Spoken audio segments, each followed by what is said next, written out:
মা হাজেরা যদি ইব্রাহিম রে না ছাড়ে তো ইব্রাহিম নবী পরীক্ষায় পাশ করতে পারে না। যখন ইসমাইলের জঙ্গলের মধ্যে রাইখা ইব্রাহিম বিদায়, হাজেরা ডাক দিয়া কয়, একটা শিশু বাচ্চা রাইখা কই যাইতেছেন? কয় বাড়ি। কেন? আমি কই অন্ধকারে জঙ্গলে মানুষ নাই, কেন রাইখা যান? আপনি কি ইচ্ছা করে এই কামটা করলেন? আপনার বড় স্ত্রী সারার কারণে নাকি? ইব্রাহিম নবী চোখের পানি ছেড়ে কয়, ও বিবি হাজেরা, আমার মাওলা পাকের অর্ডার। এই কথা শুই না হাজেরা চোখের পানি ছাড়িয়া কয়, স্বামী, আমার মাওলায় যদি অর্ডার করে আর কোনো দাবি নেই।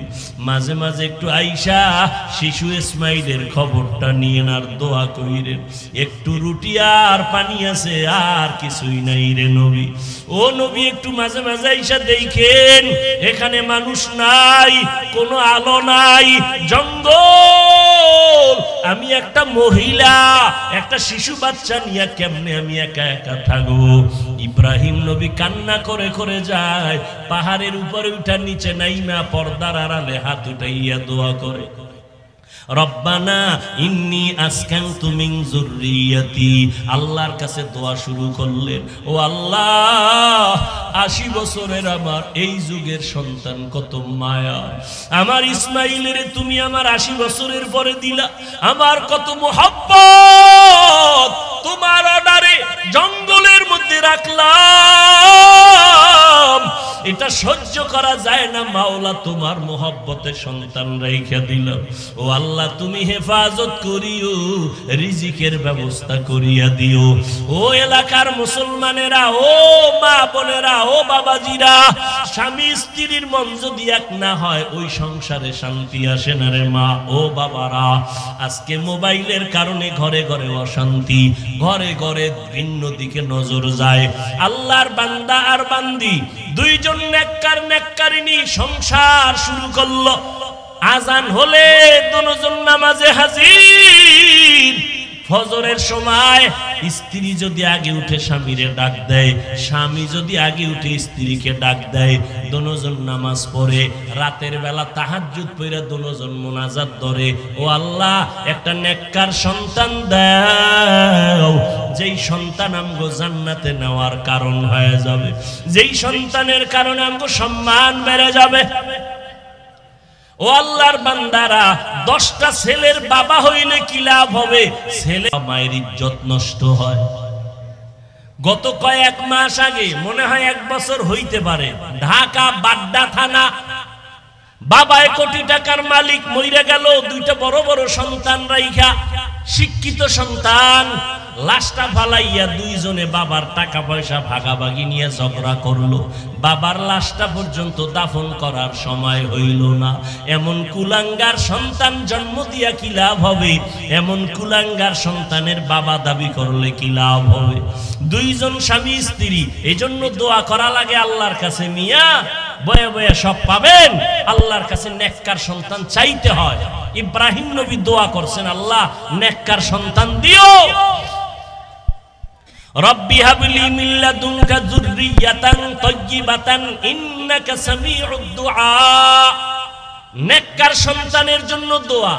সন্তান যখন আসছে, এবার আরেকটা দোয়া পড়বা, রব্বানা হাবলানা মিন আজওয়াজিনা ওয়া যুররিয়াতিনা কুররাতা আ'য়ুন ওয়াজআলনা লিল মুত্তাকিনা ইমামা। দোয়ার খবর নাই, নামাজের খবর নাই। আমি মাঝে মাঝে বলি, অনেক বাবারা আমাদের হুজুর পাইলে দোয়ার জন্য তেল ভরা পানি ভরা নাই, সন্তান কথা শুনে না। আমি এক বাবারে বললাম, আপনি বাবা হইয়া কয়দিন আল্লাহর কাছে ভোর রাত্রে দোয়া করছেন? আমগো হুজুর গো দোয়ার গ্যারান্টি নাই, মা বাবার দোয়ার তো গ্যারান্টি আছে। আমগো কাছে না দৌড়াইয়া যদি মাওলার কাছে দোয়া করতেন, মাওলায় কত আগে কবুল করে ফেলতো। ও যুবকেরা, স্বামী আর স্ত্রী দোয়া যখন করলো, একটা সন্তান আল্লাহ তাদের নেককার দান করলেন। সন্তান সন্তানটা দুনিয়াতে আসার পরে নবীর তরিকায় তার চুল কাটলেন, নাম রাখলেন ইসলামী নাম।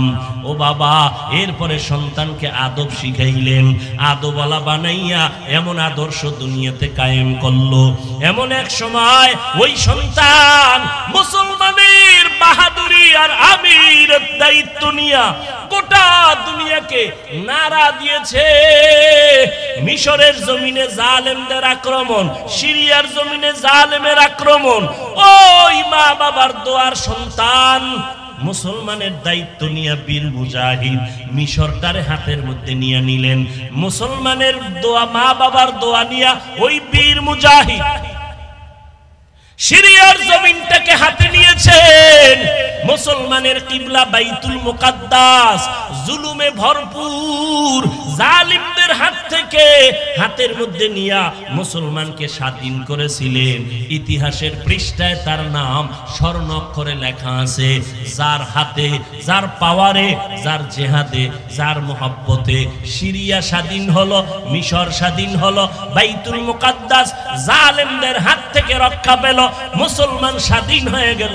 ওই বান্দার নাম হলো সুলতান সালাউদ্দিন আইয়ুবী রহমাতুল্লাহি আলাইহি। গুগলে সার্চ দিয়ে দেখ সুলতান সালাউদ্দিন আইয়ুবী। ইতিহাসের পৃষ্ঠায় বিরল এক মুজাহিদ। কেমন মা বাবার সন্তান। ও যুবক, তুমি নিজেরে ছোট মনে করো কেন? তুমি মুসলমান, তুমি আল্লাহ মানো, নবী মানো, কোরআন মানো, হাদিস মানো, কেন তুমি ভয় পাও? গোটা দুনিয়া তোমার পায়ের নিচে আসবে যদি তুমি আমার মাওলাকে রাজি করে চলো, আমার নবীর আদর্শ মেনে চলো। আজকে কত যুবকেরা ওরা ব্যবসা করে, নামাজ ছাড়ে না, ওদের ব্যবহারে কলিজা ঠান্ডা হয়ে যায়। নদীর মধ্যে মাছ ধরে, নামাজ ছাড়ে না। বাবা, তুমি কেন পারো না? স্কুল কলেজে পড়ে, র্যাব আর্মি পুলিশের চাকরি করে, নামাজ ছাড়ে না, তুমি কেন পারো না? আল্লাহর কাছে তওবা করিয়া নাও। গুনাহ নিয়ে ময়দানে ঢুকছো রে বাবা। মা বাবার সাথে কত বেয়াদবি, মুরব্বীদের সাথে কত অন্যায়। তোমার অন্যায়ের খবর যদি মা বাবায় জানতো, কেউ ভালো জানতো না। আল্লাহ জানার পরেও রাগ করে নাই, বরং তওবার দরজা দিয়া ডাকে, বান্দা আয়, কত গুনাহ করেছো, এক ফোঁটা চোখের পানি ছেড়ে তওবা কর। আল্লাহ এদেরকে কুদরতের জিম্মায় সফলতার জায়গায় পৌঁছায় দিবেন। কারা আউলিয়া? আল্লাহ কয় তাদের গুণ হলো দুইটা। এক নাম্বার, তাদের ঈমান থাকবে শিরিক মুক্ত মজবুত। দুই নাম্বার, তাদের মধ্যে থাকবে আল্লাহর ভয়, তাকওয়া, গুনাহ থেকে বেঁচে থাকবে। বেশি বেশি নেক আমল করার নাম তাকওয়া না, বেশি বেশি নামাজ পড়ার নাম তাকওয়া না, বেশি বেশি জিকির করার নাম তাকওয়া না, বেশি বেশি নামাজ পড়ার নাম তাকওয়া না। তাকওয়া হলো আল ইহতিরাজ আনিল মাসিয়া, গুনাহের থেকে নিজেকে বাঁচাইয়া রাখার নাম হলো তাকওয়া। হর কে দারদ খৌফে হক দর দিল মাদাম, জন্নতুল মাওয়া দেহদ ও রাম কাম, জুজবা হক চি জে মখাজ ইনসুজা, ফজলে উ আমস্তে দর জুমলা জাহা। বুখারী শরীফের মধ্যে আল্লাহ কয়, নবী জানায় দেন হাদিসে কুদসি, আমার ওলিদের সাথে যারা দুশমনি করবে, আমি আল্লাহ তাদের সাথে যুদ্ধ করব। ও নবী, আপনি জানেননি ওলি কারা? আমি তো শুরুর অংশ বললাম, হাদিস অনেক বড়। আল্লাহ কয়, নবী জানেননি ওলি কারা? এরা আমার এমন বন্ধু, শুধু নফল বেশি বেশি ফরজ ইবাদত করে না, এরা ফরজ ইবাদত 5 বেলার নামাজ, এরপরে বেশি বেশি নফল আমল করে। নফল ইবাদত করতে করতে করতে করতে করতে করতে আমি মাওলা পাকের একটা কুদরতের মোহাব্বতের নজর তার উপরে পড়ে যায়। এমন ভাবে নজর পড়তে পড়তে বান্দার মধ্যে আলাদা পাওয়ার তৈরি হয়, এমন পাওয়ার তৈরি হয় বান্দা তখন আর নিজের ইচ্ছার উপরে থাকে না। ওই বান্দার চোখ আমি মাওলার কুদরতি চোখ হইয়া যাই, ওই বান্দার হাত আমি আল্লাহর কুদরতের হাত হইয়া যাই। ও আল্লাহর বান্দারা, এই জন্য আমি বলি, এই সোনার বাংলাদেশে যারা বলে আমরা ওলি আউলিয়া পীর মাশায়েখ মানি না, ওরা কোরআন মানে না, বুখারী শরীফ মানে না, ওরা ভণ্ড। যারা বলে আমরা ওলিয়া উলিয়া মানি না তারা হক না বাতিল, এদেরকে যারা ভণ্ড বলে না তারাও ভণ্ড। সাবধান, যারা বলে আমরা ওলি মানি না তারা বুখারী শরীফ মানে না, যারা বলে আউলিয়া মানি না তারা কোরআন শরীফ মানে না। এরে নবীর উম্মত সাবধান। তবে ওলি আউলিয়ার নামে ভণ্ডামিও চলতেছে এই জমিনে, চলে না? ভণ্ড আছে এই জন্য কি সব বাদ? এই দোকানে গেছেন 2 নাম্বার তেল আসেনি, এ কারণে 1 নাম্বার খুঁজবেন না। কথা বলেন, 1 নাম্বার খুঁজবেন না। দূর তেল কেন 2 নাম্বার তেলই কিনুন, পানি দিয়ে তরকারি রান্না। মাছ কিনতে যাবেন সেখানেও 2 নাম্বার। কেউ তো 2 নাম্বার দেখে পালায় না, বরং খুঁজে খুঁজে 1 নাম্বারটা বের করে। পীরের নামে ওলি আউলিয়ার নামে ভণ্ডামি চলবে, এই জন্য সব আলেম ওলামা আউলিয়াদেরকে অস্বীকার করা যাবে না। যারা করবে তারা ভণ্ড। খুঁজে খুঁজে বের করে নাও কারা আহলে হক।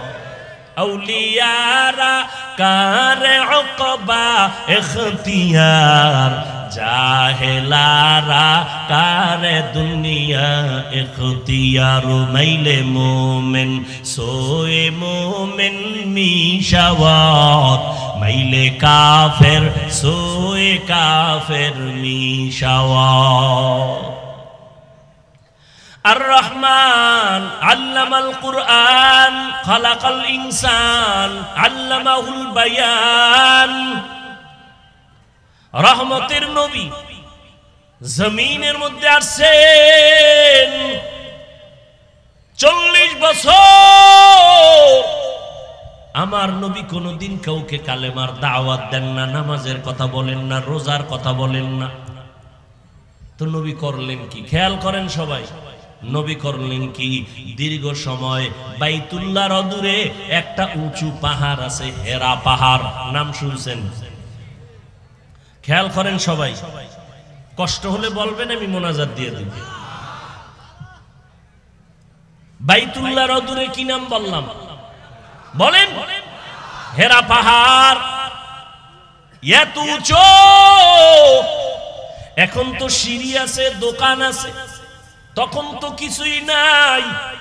রহমতের নবী বাইতুল্লাহর অদূরে ওই হেরা পাহাড়ের চূড়ায় গিয়া ভেতরে একটা গর্ত আছে, ওখানে নাইমা আমার নবী দীর্ঘদিন সময় পর্যন্ত আল্লাহর ধ্যানে সময় কাটাইতেছেন। একদিন না, সপ্তাহে সপ্তাহ আমার নবী ওখান থেকে বের হন না। নবীর ওই সময় আপন সহধর্মিনী আম্মা জান খাদিজাতুল কুবরা রাদিয়াল্লাহু আনহা মহিলা মানুষ। এ পর্দার আড়ালের আম্মা জানেরা ভালো করে শুনে নেন, আপনাদের এত দাম, এত মর্যাদা, আপনারা আল্লাহ পাক আপনাদের এত মর্যাদা বাড়ায় দিয়েছেন। কিয়ামত পর্যন্ত দুনিয়ার কেউ নারীর মর্যাদা আলাদা করে কেউ বাড়াতে পারবে না। যত রাস্তা আছে সব রাস্তায় মর্যাদা আল্লাহ বাড়ায় দিয়ে দিয়েছেন। এখন যদি কোনো চালাক কয় আমরা বাড়াবো, ওরা বাড়াতে পারবে না। নারীর সম্মান যদি বাড়ানোর কেউ চালাকি করতে চায়, নারীর সম্মান বাড়বে না, বরং হবে নারীরা আরো অপমান। আম্মা জান খাদিজা রাদিয়াল্লাহু আনহা মহিলা মানুষ, ওই হেরা এত উঁচু পাহাড় বেয়ে বেয়ে উঠে আম্মা জান পয়গম্বরের কাছে নাস্তা নিয়ে হাজির হয়ে যাইতে। সুবহানাল্লাহ। এরে সন্দীপের মুসলমান, এবার আপনাদের কাছে আমার একটা প্রশ্ন। বাইতুল্লাহর অদূরে হেরা পাহাড়ে নবী সপ্তাহে সপ্তাহ সময় কাটাচ্ছেন কার ধ্যানে? জোরে বলেন। এবার জবাব দেন। যারা বেশি বুঝেন, বেশি আমগো টুপিওয়ালা গো মনে আপনার কাছে পছন্দই লাগে না, আমগো মাথায় কিচ্ছু নাই, সব বুদ্ধি আপনার মাথায়। জবাব দেন, হেরা পাহাড়ের গুহার দাম বেশি না বাইতুল্লাহর দাম বেশি? এটাও চিন্তা করতে হবে। বাইতুল্লাহর দাম বেশি না হেরা পাহাড়ের গুহার দাম বেশি? হেরা পাহাড় থেকে তো বাইতুল্লাহ কল্পনাই করা যাবে না। বাইতুল্লাহর এত দাম আল্লাহ কোরআনের আয়াত দ্বারা স্বীকৃতি দান করলেন। ইন্না আউয়ালা বাইতিন উযিআ লিন-নাস লাল্লাযী বিবাক্কাতা মুবারাকাও ওয়া হুদা মুবারাকাও ওয়া হুদান লিল আলামিন।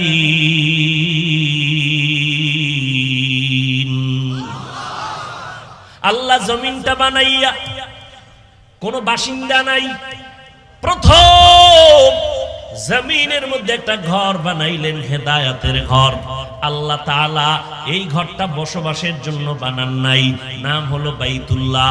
বাক্কা নগরীর মধ্যে আল্লাহ যে ঘরটা বানাইলেন, জমিনটা বানানোর পরে আল্লাহ প্রথম বানাইলেন একটা ঘর। এটা ইবাদতের ঘর, হেদায়েতের ঘর নাকি বসবাসের ঘর? বসবাসের। আল্লাহ বসবাসের ঘর না বানাইয়া ইবাদতের ঘর আগে বানাইলেন কেন?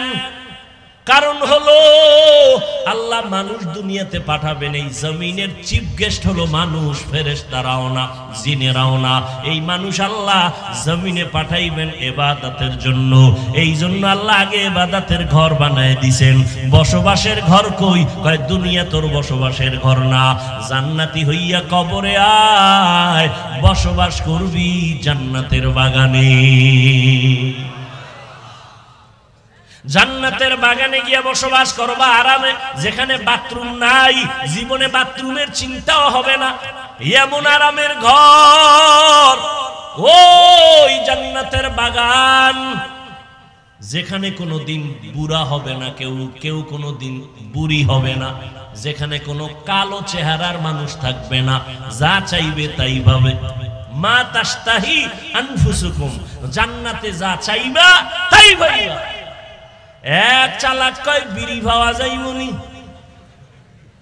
শাহ আতাউল্লাহ বুখারী রাহমাতুল্লাহ আলাইহি এই বয়ান করতেছিলেন কোরআনের আয়াত দিয়া, জান্নাত এমন আরামের ঘর, যা চাইবা তাই পাইবা।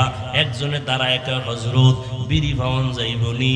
হুজুরও আবার ওই রকম জবাব দিয়া কয়, বিড়ি যদিও পাও, বিড়ি ধরানোর জন্য আগুন আনতে জাহান্নামে যেতে হবে, তখন বুঝবি মজাটা কেমন।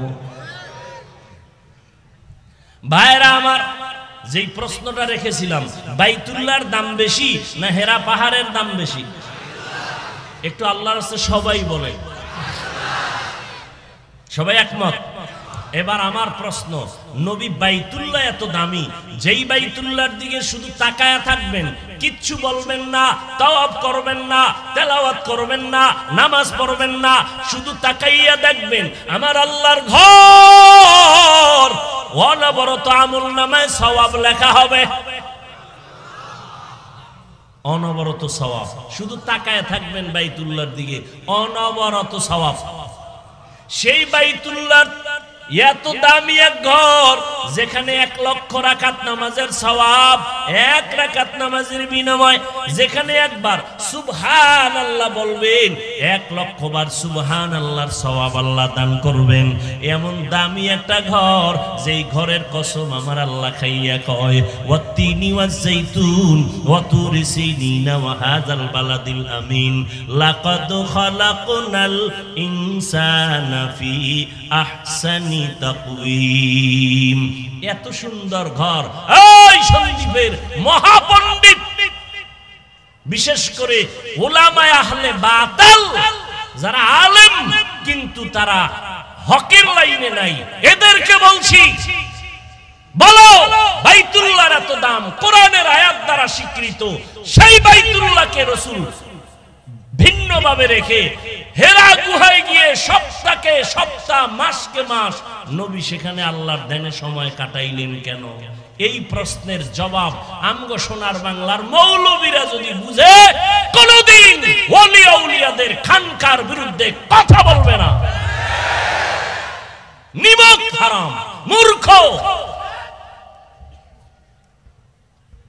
বাইতুল্লাহর এত দাম, ওলামায়ে কেরাম বলেন আমাকে, বাইতুল্লাহর এত দাম, সেই বাইতুল্লাহর ছেড়ে রাসূল মাসকে মাস, সপ্তাহকে সপ্তাহ হেরা গুহায় গিয়ে ধ্যান করেন আল্লাহর। বিষয়টা কি?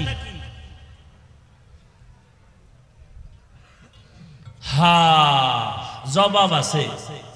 আমাদের দেশের আলেমরা যদি এই জবাব জানে, কোনদিন আল্লাহওয়ালাদের খানেকার বিপক্ষে বিন্দু মাত্র টু শব্দ করবে না। কেন করে? মূর্খতার কারণে, হিংসার বশীভূত হইয়া। আল্লাহ হেদায়েত দান করেন।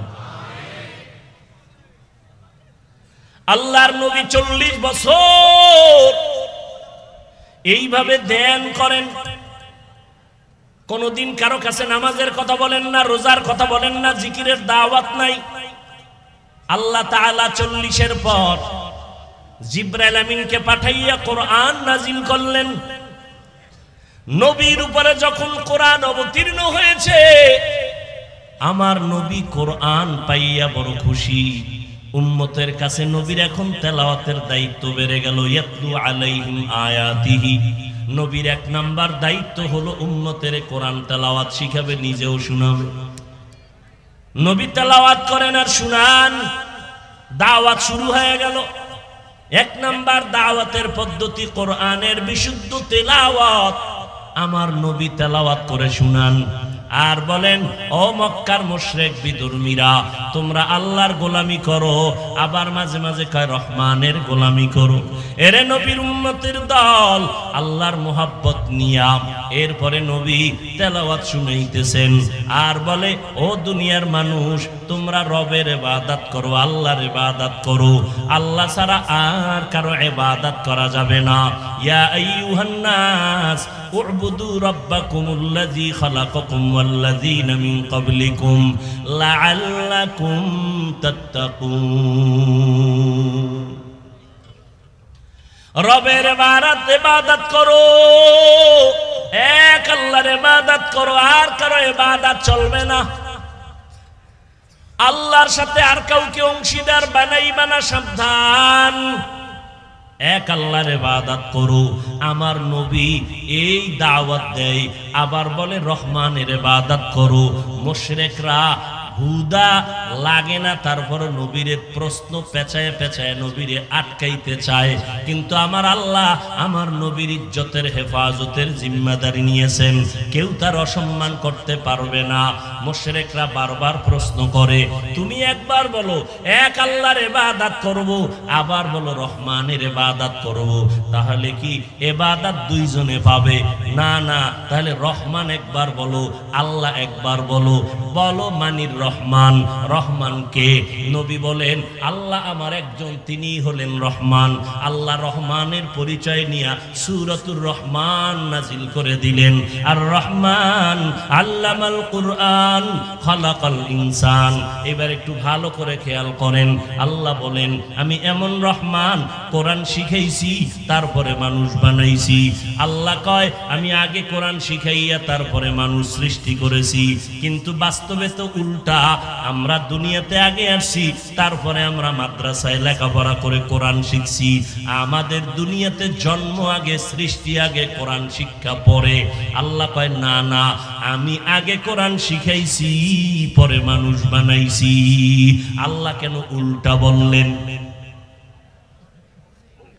আল্লাহ উল্টা বললেন কেন? ও যুবক, একটু ভালো করে শুনে রে বাবা, কয়দিন আর দুনিয়ায় বাঁচবা? আল্লাহর কালাম আমাদের পুঁজি। সারা দুনিয়াতে ১৫০০ বছর হয়ে গেল, এই কোরআনের একটা ভুল কেউ বের করতে পারলো না। অপচেষ্টা করেছিল বহু বেঈমানেরা, না পারিয়া অনেক বিধর্মী কালেমা পড়ে মুসলমান হয়ে গেল। কিন্তু দুঃখ, বিধর্মীরা আল্লাহর কোরআন দেখে মুসলমান হয়, আর আমার দেশের মুসলমান নবীর উম্মত দাবি করিয়া বেঈমানের পা চাটা গোলামি করে। ও সন্দীপের যুবকেরা, আল্লাহর মোহাব্বতে একটু জবাব দাও বাবারা। আমার নবী মুহাম্মদ, সবাই বলেন সাল্লাল্লাহু আলাইহি ওয়াসাল্লাম, বলো ওই নবীর থেকে বড় পীর, বড় মুর্শিদ, বড় ওলি, বড় আবদাল, বড় গৌস কুতুব, বড় মুফাসসির, বড় মুফতি, বড় মুহাদ্দিস আছে? ওই নবীর থেকে বড় দার্শনিক, বড় বৈজ্ঞানিক আছে? নাই। বলো ওই নবীর আদর্শের থেকে আর দামি কোন আদর্শ কারো কাছে আসেনি? ও আল্লাহর বান্দারা, আমার নবীর আদর্শের থেকে দামি কারো আদর্শ নাই। আমার নবীর এত সুন্দর আদর্শ, এরপরে যদি আজকে সন্দীপের যুবকদের কাছে বলে গেলাম, একটা লোক দাঁড়ায় যদি বলতে পারো হাফিজ ভাই মুহাম্মদের আদর্শ ছাড়া আর একজনের কাছে একটু ভালো আদর্শ আছে, দাঁড়াইয়া বলো আমি মুহাম্মদের আদর্শ বাদ দিয়া আমি তার আদর্শ গ্রহণ করব, কেউ পারবে না। বাবা তুমি কেন? এই এক মহামনীষী মহাপণ্ডিতেরা মুহাম্মদের আদর্শ বাদ দিয়া মন গড়া আদর্শ মানুষের কাছে বিক্রি করে দেখলো, কিছু হয়নি, সফলতা আসে নাই। যেমন আব্রাহাম লিঙ্কনের আদর্শ, মাও সেতুনের আদর্শ, লেনিনের আদর্শ, কালমার্সের আদর্শ, এক কথায় জবাব নাও, দুনিয়াতে যত আদর্শ সবগুলো হলো নাপাক, আর মদিনাওয়ালা নবীর আদর্শই হলো পাক। जिंदगी में बंदगी तू करना है, जिंदगी में बंदगी तू करना है, जिंदगी में बंदगी शर्मिंदा है, जिंदगी में बंदगी शर्मिंदा है। दुनिया में हो दुनिया का तलबगार न हो, बाजार से गुजर हो खरीदार न हो, ये दुनिया एक मिसल कागज फूल है, ये दुनिया एक मिसल कागज फूल है, जिंदगी में बंदगी तू करना है,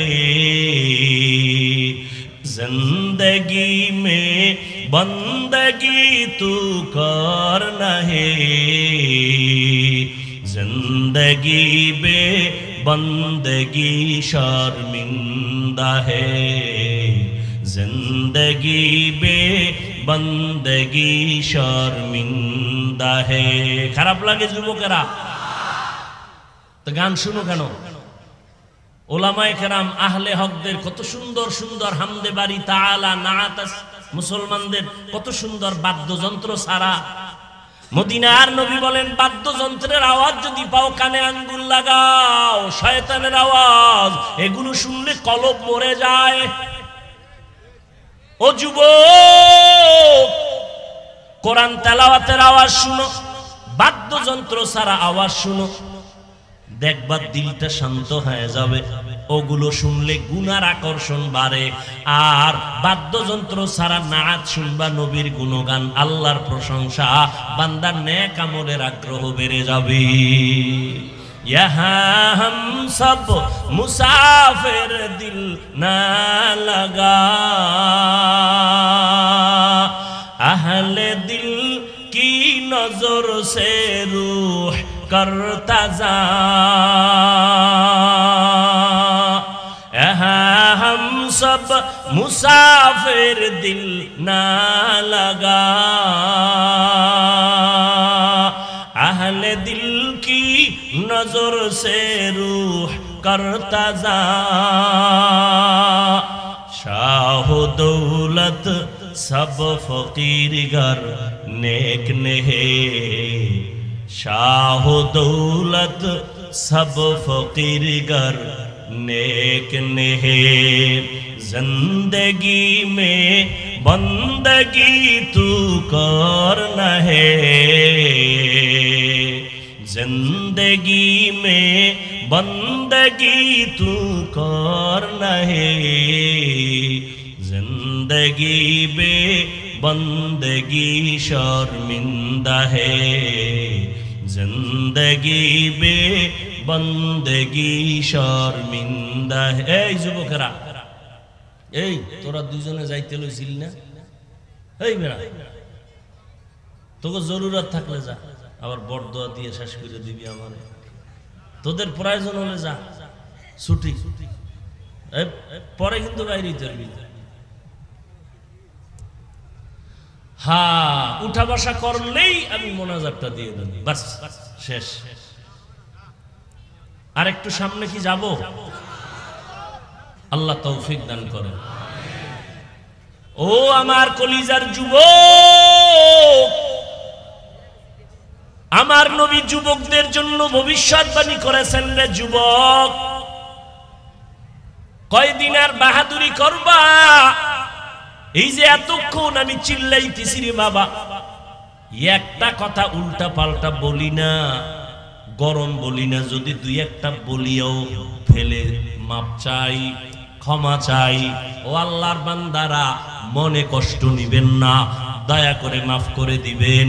আবার মোনাজাতে আল্লাহর কাছেও ক্ষমা চাই, আল্লাহ গো বয়ানের ভুল ত্রুটি মাফ করে দাও। এত বিনয়ী হইয়া আপনাদের বয়ান করি, 12 মাস আমি দৌড়াইতেছি রে বাবা, 12টা মাস বয়ান করি, দিনে নাই রাত্রে নাই, খানা নাই ঘুম নাই। ও বাবা, কিন্তু এত বয়ান করিয়াও একটা দিনও কিন্তু বলি নাই যে আমি 5 কল্লি মাথায় দেই, তোমরাও 5 কল্লি মাথায় দাও, না হয় গুনাহ হবে। একবারও বলি নাই। আমি কওমি মাদ্রাসায় লেখাপড়া করেছি, কোনোদিন বলি নাই কওমি মাদ্রাসায় না পড়লে গুনাহ হবে। ও আল্লাহর বান্দারা, আমি দাওয়াত ও তাবলীগের পক্ষের মানুষ, কিন্তু একবারও বলি নাই দাওয়াত ও তাবলীগে না গেলে তুমি জাহান্নামে যাবা। আমি আহলে হক পীর মাশায়েখের অনুগামী, কিন্তু একবারও বলি নাই পীরের কাছে না গেলে তুমি জাহান্নামে যাবা। ও আল্লাহর বান্দা, শুধু তাই না, যারা স্কুলে পড়ো, কলেজে পড়ো, একবারও বলি নাই স্কুল ছেড়ে দাও, কলেজ ছেড়ে দাও, মাদ্রাসা আসো, একবারও বলি নাই। বরং যারা বলে আমি তার সমর্থন করি না, বরং স্কুল ওয়ালারা স্কুলে ছাড়ো, পড়ো, স্কুল ছাড়বা না, কলেজে পড়ো, ছাড়বা না। কারণ আমার দেশে মাদ্রাসায় আলেম ওলামার অভাব নাই, এত বেশি আলেম যে এখন আহলে হকের তুলনায় ভণ্ড বেড়ে গেছে বেশি। অতএব আমার দেশে আলেমের জন্য তোমার স্কুল বন্ধ করে আসতে হবে না, বরং আমার এই দেশে বড় অভাব হলো আদর্শ ডাক্তারের বড় অভাব, আদর্শ ইঞ্জিনিয়ারের অভাব, আদর্শ প্রফেসরের অভাব। আজকে তাকাইয়া দেখো ফিলিস্তিনের ভেতরে সব বেঈমানগুলো এক, মুসলমানের উপরে আক্রমণ, মায়ের সামনে সন্তানের জবাই করে, সন্তানের সামনে মাকে ধর্ষণ করে, জবাই করে, আগুন দিয়ে পুড়িয়ে দেয়। ও আল্লাহর বান্দারা, ওরা শুধু ফিলিস্তিন টার্গেট না, মুহাম্মদের যারা মানবে সারা দুনিয়ার মুসলমানদের উপরে ওদের আক্রমণ। ও মুসলমানেরা, কাফনের কাফন কিনিয়া রেডি হইয়া যাও। যদি বলো কাফন কেনার টাকা নাই, আমার মতো সাদা জামা সাদা পায়জামা পরিয়া চলো, যখন মরণ হবে এই পথে মরণ। ফিলিস্তিনের মধ্যে এক আল্লাহর বান্দা আনন্দ হাসি মুখে লোকেরে মিষ্টি খাওয়ায়। কেন তুমি আনন্দিত? বলে আমার সন্তানগুলো এই রাস্তায় শহীদ হইয়া জান্নাতে গেছে, আমি আনন্দ হইছি, আবার আমিও এই পথে যাওয়ার জন্য রেডি হয়ে যাইতেছি। আল্লাহর নবী বলেন, কালান নবী সাল্লাল্লাহু আলাইহি ওয়া আলিহি ওয়া সাল্লাম, মান সাআলাল্লাহ আশ-শাহাদাতা বিসিদকিন বাল্লাগাহুল্লাহু তাআলা মানাজিলা শুহাদা ওয়া ইম্মাতা আলা ফিরাশিহি। আল্লাহর নবী বলেন, যারা শাহাদাতের তামান্নায় কান্না করবে, আল্লাহরে বলবে, আল্লাহ তাদের শহীদি মর্যাদা দিয়া কবরে নিবেন। যদিও বান্দা ঘরের বিছানায় শুয়েও মরিয়া যায়, আল্লাহ তাকে শহীদি মরণ হিসাবে কবুল করে বিনা হিসাবে জান্নাত দিয়া দিবে।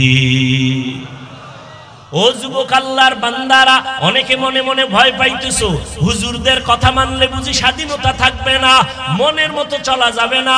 ও বাবা বলো, আমরা টুপি পরলাম তোমারে তো কই না আমগো মতো হুজুর হইয়া যাও, না না, স্কুলে পড়ো, কলেজে পড়ো, তুমি লেখাপড়া করো, বাধা নাই, চাকরি করো, ব্যবসা করো, বাধা নাই। তবে দাবি একটা, যতদিন তুমি থাকবা আল্লাহর গোলামি করো, মদিনাওয়ালা নবীর আদর্শ মানিয়ে চলো। আমার নবীর আদর্শ থেকে দামি আদর্শ জমিনে নাই। ও যুবকেরা, আল্লাহর মোহাব্বতে জবাব দাও, মদিনার নবীর আদর্শের ভিতরে নখ কাটার নিয়ম নাই? সন্দেহ আছে না? তাহলে বেঈমানের লাইনে নখ কাটলা কেন বাবা? কি স্বার্থ বলো তো? মদিনার নবীর আদর্শের ভিতরে কি চুল কাটার নিয়ম নাই? তুমি বেঈমানের পা চাটা গোলামি কইরা কেন চুল কাটলা? কি স্বার্থ? বেঈমানের লাইনে তুমি চুল কাটিয়া ইন্দুর আর বান্দর হওয়ার কারণে বলো বাবা, তোমার সুন্দর চেহারায় কি আরো আলো বাড়ছে, যৌবন বাড়ছে, মা বাবায় দোয়া বাড়াইছে? কেন এটা করলা? একটা যুবক দাঁড়ায় ক, হাফিজ ভাই, বেঈমানের লাইনে চুল কাটার দ্বারা আমার শরীরটা তাজা হয়ে গেছে, আমার স্বাস্থ্য ভালো হইছে, পরীক্ষায় স্যারেরা নাম্বার বাড়ায় দিস। একটা কথা ক, আমি ওই লাইনে চলে যাব। পারবি না রে বাবা, বরং আমি তোর পায়ে হাত দিয়া বলতে রাজি আছি রে বাবা, মদিনার নবীর আদর্শ ছাড়িস না। কত বেঈমানেরা আমার নবীর আদর্শ দেখে দেখে কালেমা পড়ে মুসলমান হয়, আর তুমি মুসলমানের সন্তান, আজকে তোমার মদিনার নবীর আদর্শ ভালো লাগে না। হিন্দুরা নবীর আদর্শ মানবে না, বৌদ্ধরা মানবে না, ইহুদিরা মানবে না, নবীর আদর্শের আমল করবে মুসলমান। ও যুবক, টুপি মাথায় দিতে পারো না? যদি বলি পারো না কেন, হয়তো তুমি নবীর মোহাব্বতে যদি জবাব দাও, তোমার জবাবটা হবে এমন, হুজুর টুপি মাথায় দেওয়া দরকার, নবীর সুন্নত, পারি না, দোয়া করবেন, চেষ্টা করব। আর যারা গাদ্দার, অনেক গাদ্দার দেখবেন, ও নমনীয়তা নাই, হট করে কইবে টুপির মধ্যে কি ইসলাম, টুপি মাথায় না দিলে অসুবিধা কি? দাড়ি রাখো না কেন? দাড়ি না রাখলে অসুবিধা কি? দাড়ির মধ্যেই কি ইসলাম? পোশাকের মধ্যেই কি ইসলাম? পর্দার মধ্যেই কি ইসলাম? যেটা বলবো ওটারই ধাক্কা দিয়ে ফালায় দেয়, এটার মধ্যে ইসলাম নাই। ও যুবক, টুপির মধ্যে ইসলাম নাই, দাড়ির মধ্যে ইসলাম নাই, পর্দার মধ্যে ইসলাম নাই, তোমার হালালের মধ্যে ইসলাম নাই, পোশাকের মধ্যে ইসলাম নাই, তো বলো মদিনার ইসলামটা কোথায়? বঙ্গোপসাগরের নিচে। তো তুমি যে ইসলাম ইসলাম করো, শুধু চাপাবাজি করলে কি ইসলাম হবে বাবা? ও নবীর উম্মতেরা, দুনিয়ার সরকারের প্রত্যেক দেশের আইন আছে পোশাকের, র্যাব, আর্মি, পুলিশ, বিডিআর এর পোশাকের গুরুত্ব কত? ও বান্দা, দুনিয়ার সরকারের পোশাকের যদি মূল্য থাকে, আমার মদিনাওয়ালা নবীর কেন পোশাকের মূল্যটা হবে না? এরে নবীর উম্মতের দল, এরে যুবক, আবার অনেকে যুক্তি দিয়া বলে দাড়ি রাখলে যৌবনের ভাব চলে যায়, টুপি মাথায় দিলে মাথা গরম হয়ে যায়, লম্বা জামা পরলে শরীর গরম লাগে। যাও চট্টগ্রাম কোর্টে গিয়ে দেখো কি গরম, ঠাডা ভাঙ্গা রোদের ভিতরে ওকিলেরা দেখো প্যান্ট শার্ট টাই লাগাইয়া, আবার কালো কোট, এরপরে আবার জুতার মধ্যে মুজা পইরা শু পইরা কোটে উঠতে হয়, না হয় তাদের কোট অ্যাকসেপ্ট করবে না। ওদের গরম নাই, ভাই তোমার কি গরম লাগে না? উকিল ব্যারিস্টারেরা কয় গরম টরম বুঝি না, এটা আমগো ইউনিফর্ম, এটা আমাদের ডিউটি, এটা আমাদের দায়িত্ব। মদিনার যারা আসে ওরা চিন্তা করবে না, ওরা চিন্তা করবে নবীর মোহাব্বতে টুপি পরলাম, নবীর মোহাব্বতে দাড়ি রাখলাম, নবীর মোহাব্বতে পোশাক পরলাম, কি হবে না হবে আমার আল্লাহ যথেষ্ট। তবে হেদায়েতের মালিক আল্লাহ, আমার নবী যার কোনো গুনাহ নাই, যার বয়ানে কোনো ঝামেলা নাই, সেই নবীরে 13টা বছর আবু জাহাল দেখলো, একবারও কালেমা পড়লো না। ওমরে নবীরে দেইখা কালেমা পড়ে না, আর ওমরের মতো বান্দা নবীর গর্দান কাটতে আইসা নবীর সামনে আইসা মাথা ঝুঁকাইয়া কালেমা পড়লো। হেদায়েতের মালিক আমার আল্লাহ, কোন বান্দার হাতে হেদায়েতের চাবি নেই। ও যুবকেরা, ও পর্দার আড়ালের মা বোনেরা, আল্লাহ কয় আর রহমান, আমি আগে মানুষ বানাই নাই, আল্লামাল কোরআন খালাকাল ইনসান, আমি আগে কোরআন শিখাইছি, তারপরে মানুষ বানাইছি। ও আল্লাহ, উল্টা কেন বললেন? মুফাসসিরিনে কেরাম বলেন, আল্লাহর আদালতে সব মানুষের দাম নাই, আল্লাহর আদালতে বংশগত মানুষের দাম নাই, জন্মগত মানুষের দাম নাই, আল্লাহর আদালতে একমাত্র শুধুমাত্র কেবলমাত্র গুণের মানুষের দাম। কোন মানুষের দাম? গুণের মানুষ। আর গুণের মানুষ তৈরি হয় মাদ্রাসায়, গুণের মানুষ তৈরি হয় মাহফিলের ময়দানে। ও বান্দা, জন্মগত মানুষকে গুণের মানুষ বানায় কোরআনওয়ালারা, বংশগত মানুষকে গুণের মানুষ বানায় কোরআনওয়ালারা। ভালো করে তাকাইয়া দেখেন, গুণের মানুষ আল্লাহ বানাইয়া কোরআন শিখাইয়া মানুষ বানাইছেন আল্লাহ বলছেন। এবার বুঝার দরকার গুণের মানুষ কাকে বলে। ও ভাইজানেরা, যেই জিনিসটা যেই কাজের জন্য বানানো হয় ওই কাজ হলো ওই জিনিসের গুণ। যেমন মাইকওয়ালা মাইক বানাইছে আওয়াজটা দূরে চলে যাওয়ার জন্য, আওয়াজ দেওয়া মাইকের গুণ। বাতিওয়ালা বাতি বানাইছে আলোটা দিয়ে অন্ধকার দূর করার জন্য, আলো দেওয়া বাতির গুণ। পাখাওয়ালা পাখা বানাইছে বাতাস দেওয়ার জন্য, বাতাস দেওয়া পাখার গুণ। ঠিক নেই? যেই জিনিসটা যেই কাজের জন্য বানায় ওই কাজ হলো ওই জিনিসের গুণ। এবার বলেন তো মাইকের গুণ কি? বাতির গুণ কি? পাখার গুণ কি? বাতাস দেওয়া। ঠিক নেই? মাইকওয়ালা মাইক বানাইছে আওয়াজ দেওয়ার জন্য, বাতিওয়ালা বাতি বানাইছে আলো দেওয়ার জন্য। এবার জানেন আল্লাহ মানুষ কেন বানাইছেন? কি বিড়ি টানার জন্য? ওয়ামা খালাকুতুল জিন্না ওয়াল ইনসা ইল্লা লিয়াবুদুন।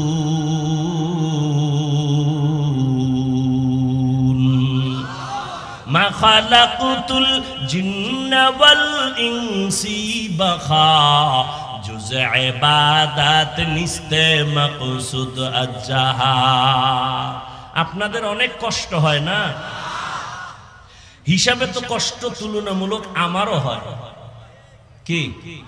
পৃথিবীর সমস্ত স্বাস্থ্য বিজ্ঞানীরা একমত, ডাক্তারেরা একমত, কথা বলার থেকে পৃথিবীতে কষ্টের কোনো কাজ নেই।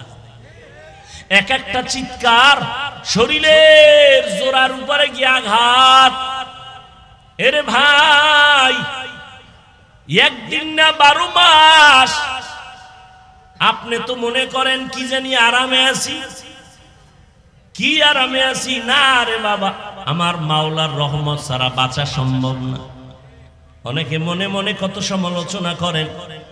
একদিন আমার সাথে যদি ঘুরেন 3 দিনে আপনাকে হুশ করা যাবে না। একদিনের ঘুম মার দিলে আপনার আর খুঁজে পাওয়া যাবে না। আমার মাওলার দয়া ছাড়া অসম্ভব। একটার পরে একটা কথা বলতেছি, মুখস্থ করিয়াও বসি নাই যে আজকে এতটা কথা এখানে বলবো। একটা কথা যদি উল্টাপাল্টা বের হয়ে যায়, অন্তর থেকে মোহাব্বতের পরিবর্তে উল্টা আওয়াজ আসবে। কারণ আপনার প্রতি আমার ভালোবাসা, আমার প্রতি আপনাদের ভালোবাসাই, ভালোবাসাটা তৈরি হয় অন্তরে। অন্তর ধরাও যায় না, দেখাও যায় না, কন্ট্রোল করেন কে? তাহলে আমার প্রতি আপনাদের অন্তরে ভালোবাসা কে তৈরি করেছেন? এটা টাকা দিয়ে বাড়ান যায় নাকি? কমান যায় নাকি? না। আল্লাহ কয় আমাকে রাজি করে চলবি, আমি আল্লাহ বান্দার অন্তরে মোহব্বত তৈরি করে দিব। আবার আমারে যদি বেজার কইরা চলো, আমি আবার মানুষের অন্তর থেকে মোহব্বতের % কমায় দিব। এরে যুবক ভাইরা আমার, বৃদ্ধ বাবাজিরা, পর্দার আড়ালের আম্মা জানেরা, আল্লাহ তাআলা বলেন আমি মানুষ বানাইলাম ইবাদতের জন্য। কার ইবাদত? একটু জোরে বলেন না। আল্লাহর ইবাদত। আল্লাহর ইবাদত শুধুমাত্র তসবিহ নিয়ে রাত্রে যায় নামাজে কাটানোর নাম ইবাদত না। ব্যবসা করবেন ইবাদত, চাকরি করেন ইবাদত, আপনি কথা বলবেন ইবাদত, কান্না করবেন ইবাদত, হাসি দিবেন ইবাদত, সব হবে আল্লাহর জন্য নবীর তরিকায়। কার তরিকা? নবীর তরিকায় কানবেন ইবাদত, নবীর তরিকায় হাসবেন ইবাদত, নবীর তরিকায় নামাজ পড়বেন ইবাদত, নবীর তরিকায় নামাজ পড়বেন না তাও ইবাদত, নবীর তরিকায় রোজা রাখবেন ইবাদত, নবীর তরিকায় রোজা রাখবেন না তাও ইবাদত। ঈদের দিন রোজা রাখা ইবাদত কেন? নবীর তরিকায় নাই। নামাজ পড়া ইবাদত, সূর্য ডুবে ডুবে তখন নামাজ পড়া ইবাদত না? না পড়া ইবাদত। রুকু সেজদা ইবাদত, জানাজায় দাঁড়াইয়াও যদি 2টা রুকু দেন ইবাদত হবে। কেন? নবীর তরিকায় নাই। হামসুরাতো হামসিরাতে মুস্তফা در तमामी हाले कुन इत्तेबाए सुन्नत खैरुल बशार गिरे लाजिम ताबुया बी ए बेसार। আল্লাহ বলেন আমার ইবাদতের জন্য আমি মানুষ বানাইলাম। এখন কথা হলো ইবাদত তুমি যদি করতে চাও নিয়ম জানা লাগবে, মন মতো করলে হবে না। নিয়মটা কেমনে জানবা? কোরআনটা শিখো। কয় কোরআন পারি না, কয় হাদিস দিয়া শিখো, তাও পারি না। কয় কোরআন হাদিস জাননেওয়ালা উলামায়ে কেরামের কাছে যাইয়া শিখো। কোরআন শিখা শিখা ইবাদত করো, তাহলে তুমি গুণের মানুষ। যদি গুণের মানুষ হও বিনা হিসাবে জান্নাতি। আল্লাহ এই দিকে ইঙ্গিত করে বলেন আর রহমান আল্লামাল কুরআন খলাকাল ইনসান। আমি এমন রহমান, আমি আগে কোরআন শিখাইছি, এরপরে মানুষ বানাইছি। অর্থাৎ যারা কোরআন অনুযায়ী ইবাদত করবে তারা গুণের মানুষ। আল্লাহ কয় যারা কোরআন শিক্ষা কোরআনের লাইনে আলেমদের কাছে যাইয়া মাসআলা শিখিয়া ইবাদত করবে তারা গুণের মানুষ। গুণের মানুষেরাই জান্নাতি। আল্লাহ এই দিকে তাকায় বলে আমি আগে মানুষ বানাই নাই, আগে কোরআন শিখাইয়া তারপরে মানুষ বানাইছি। অর্থাৎ গুণের মানুষ। গুণের মানুষ যারা হবে তারা নবীর তরিকায় চলবে। তারা রাস্তা দিয়া যখন হাঁটবে গুণের মানুষ নজর রাখবে নিচে, ডান দিক দিয়া হাঁটবে। গুণের মানুষেরা বাথরুমে যাবে আগে কোন পা দিয়া ঢুকবে? বাম পা দিয়া। খালি মাথায় যাবে না, খালি পায়ে যাবে না, দোয়া ছাড়া ঢুকবে না। গুণের মানুষ যারা এরা বাম হাতে পান করবে না। যারা বাম হাতে পান করে গুণের মানুষ না, এরা গরুর মতো পশুর মতো রাস্তায় হাঁটে আর চাটে। কেন? এরা গুণের মানুষ হতে পারে নাই। গুণের মানুষ যারা হবে তাদের মধ্যে মুহাম্মদের আদর্শ থাকবে। ও পর্দার আড়ালের মা বোনেরা, ও যুবকেরা, কয়দিন আল্লাহর কাছে তওবা করো রে বাবা। তোমার মতো যুবক জীবনে মাদ্রাসায় পড়ে নাই, স্কুল কলেজে পড়িয়াও নবীর তরিকা মানিয়া 5 ওয়াক্ত নামাজ পড়নেওয়ালা স্কুল কলেজের ছেলে মেয়ে আছে না নাই? তুমি একটু বিবেকটারে জিজ্ঞাসা করো বাবা, তুমি কেন পারবা না?